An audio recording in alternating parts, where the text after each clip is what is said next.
pasioni i saj për natyrën, por edhe për aksesorët e ndryshëm të bijuterisë, reflektohet më së miri në punimet dhe krijimtarinë e Antea Bentos, e cila duke përdorur teknikën e rezinës, realizon pikërisht këto aksesor mjaft të veçantë. Përshëndetje. Përshëndetje. Në fakt janë shumë të veçanta dhe krijonin edhe një lloj, ja, po marrim për shembull këtë zhapiku.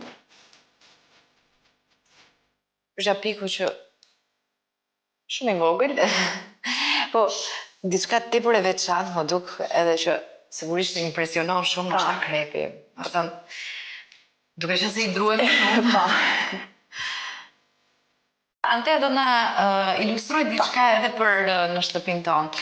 Unë shoh këtu që ke zgjedhur lule edhe një blet apo jo. Pra këto do të jenë elementet që ti do të vendosësh në atë që do të ilustrosh sot. Cili është hapi i parë? Hapi i parë do vendosim dorashkën.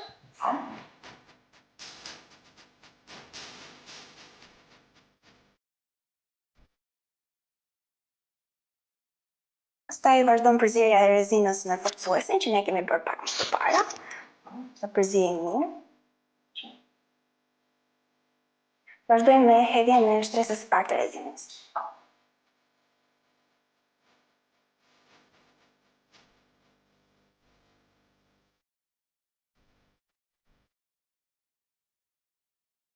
Tani do të procedojmë me dhënien e lules dhe të bletës.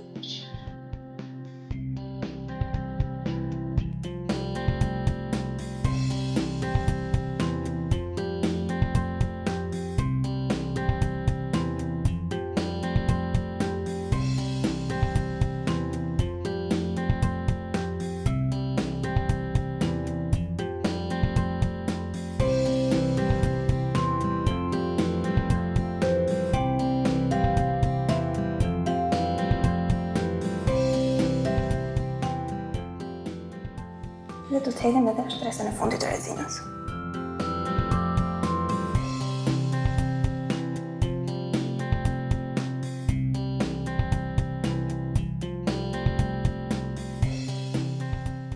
Dhe ndërkohë unë shikoj që ti po kompozon në një farë mënyre edhe, po themi, dizajnin, pasi e shoh që vendos bletën sipër lules.